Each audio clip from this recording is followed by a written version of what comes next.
아버지는 무단횡단 하시는 것도 잘 못 본 것 같아요. 저한테도 남들한테 피해 끼치지 말고 혼자 성실하게 살면 인생은 살 수 있다 이렇게 얘기를 해주셨던 분인데 아들에게 존경스러운 아버지이자 언제나 정의감이 넘쳤다는 오늘의 주인공. 성실하고 건강한 삶을 살던 그에게 2개월 전 갑작스레 불행이 찾아왔다는데요. 수기를 써달라고 했는데 왜 뭐 이름을 쓰느냐, 종합병원에 QR코드가 없냐.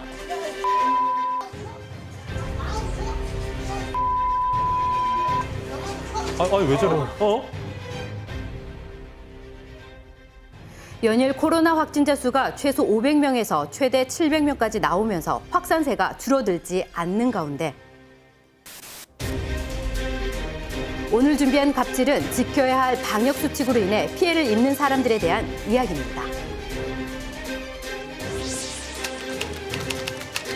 출입 명부 때문에 발생했다는 첫 번째 갑질. 무슨 일 때문일까요? 대전의 한 병원에서 발생한 사건. 남자가 QR코드를 찾는 이유는 도대체 무엇일까요? 수기를 써달라고 했는데 왜 뭐 이름을 쓰느냐, 종합병원에 QR코드가 없냐. 그걸 가지고 시비를 한 20분 정도 걸더라고요. 오늘부터 코로나19 방역 수칙이 또 강화됩니다. 다중이용 시설 방문할 때 출입 명부라든가 음식 섭취 규정이 상당히 엄격해지고 강화된 방역 수칙으로 반드시 출입 명부에는 수기나 QR코드로 모든 출입자의 기록을 남겨야 합니다. 용돈만 좀 벌어가지고 쓰겠다는 생각을 했는데 제가 이렇게 사고를 당할 줄 몰랐죠. 그렇게까지 왜 QR코드가 없냐고 시비 걸고 시간을 많이 끌은 사람은 그 사람밖에 없었습니다. QR코드 하라고 보고 지금 없는 걸 어떻게? 하나도 오라고 지금 할 거야. 야, 이 아줌마도 전화 다 해봤어? 하긴 다 해봤냐고 이게. 답답하네. 반말하는 거 이거? 야, 너가 반말하는 거야? 싸우려고 그냥 마음 먹은 사람. 병원에 QR코드가 없다는 이유 하나만으로 수철 씨에게 시비를 걸더니 급기야 바닥에 내동댕이 쳐버리는데요. 이 사건으로 전치 16주 진단과 함께 4시간에 걸친 위험한 수술까지 하며 고비를 넘겼습니다. 아픈 몸보다 그날 있었던 일이 쉽게 지워지지 않는답니다. 참 침대에서 눈물도 많이 흘렸습니다. 그 이유는 바로 사과 한마디는커녕 바닥에 쓰러진 수철 씨를 향해 내뱉어진 가해자의 조롱 섞인 말투와 행동들 때문인데요. 처벌을 강하게 받으셔야죠. 수철 씨의 소식을 처음 접했던 아들의 심정은 이루 말할 수 없었습니다. 솔직히 이제 화가 난 건 그냥 기본이고요.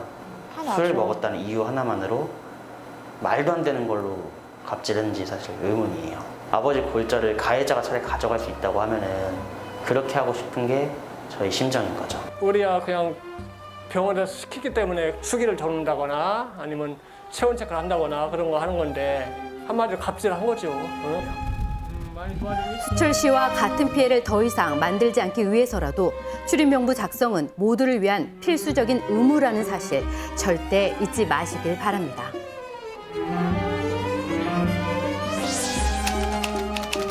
그리고 또 잊지 말아야 할 중요한 코로나 방역 필수품 마스크. 마스크 관련 폭행 사건은 끊이지 않고 있습니다.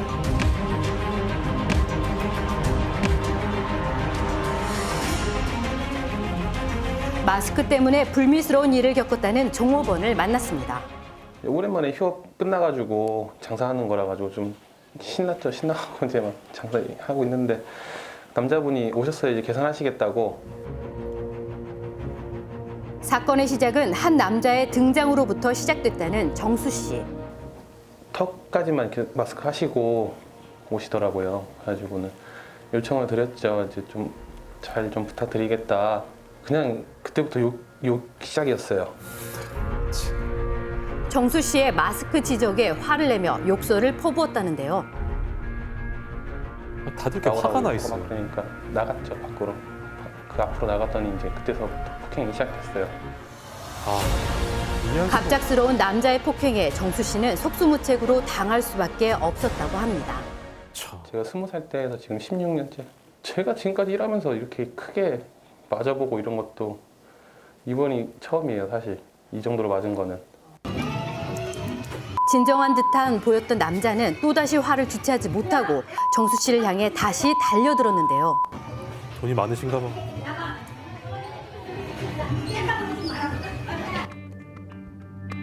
심지어 이 남성은 경찰이 도착하고 나서도 3차 폭행을 가했습니다. 진짜 막 나가네. 안경이 날아갈 정도로 정수 씨의 얼굴을 가격한 남자의 주먹. 좀 진짜 수치스럽기도 하고 모욕감도 많이 느꼈죠. 일하고 있는데 마스크 좀 써달라고 요청드린 게 이게 그렇게 욕먹을 짓이고 경찰 앞에서도 그런 뭐. 맞을 짓인가도 싶고.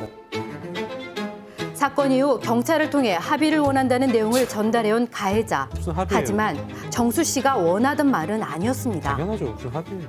제가 원하는 건 그냥 좀 사과였었는데 뭐 그런 거는 너무 시간이 많이 지났죠. 지금 4개월, 5개월 정도 지났는데도 아직까지도 뭐 연락도 없고 그래서 합의도 안 한다고 안 했었고.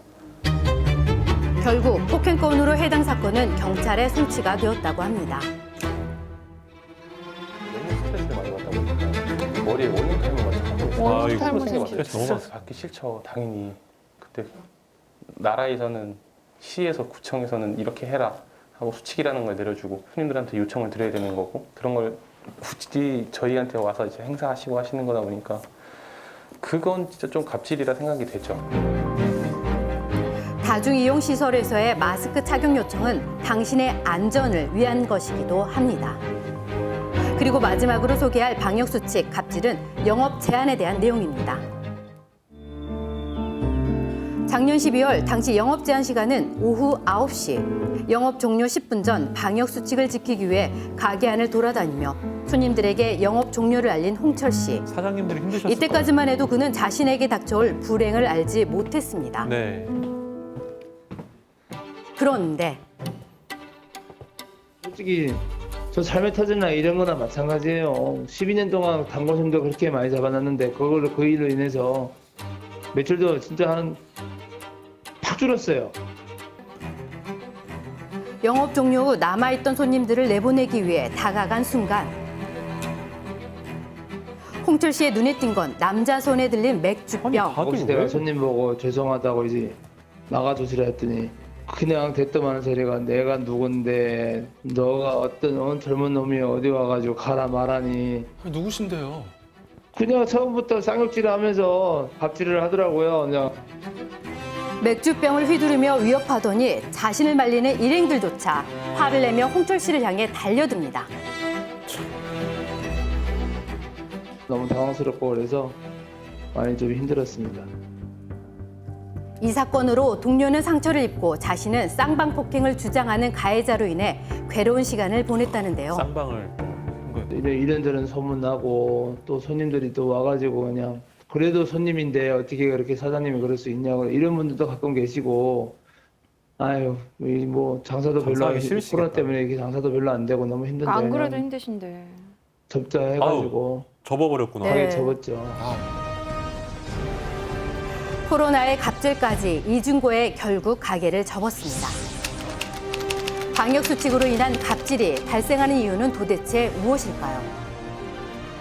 이 세 명의 공통된 특징들은 뭐냐면 뭔가 자신이 쌓였던 것들, 분노들 이런 것들을 뭔가 특정 대상에게 풀고 있다. 이런 행동들을 한다는 거죠. 공통적으로 손가락을 가리켜서 계속 지적을 하고 윗사람이 아랫사람에게 보통 보이는 행동이라는 거죠. 그래서 어느 순간 이 스트레스가 특정한 시점에 특정한 상황에 특히 이제 술을 마셨다거나 그래서 이런 상황에서 누가 딱 건드려주면 터지는 거죠. 이것이 나를 통제하려거나 나를 억누르려고 하는 게 아니라 서로 같이 함께 잘 해보자라는 그런 것들을 사실은 서로 인식하고 생각을 하게 된다면 이런 일들은 많이 줄어들지 않을까라는 생각이 듭니다.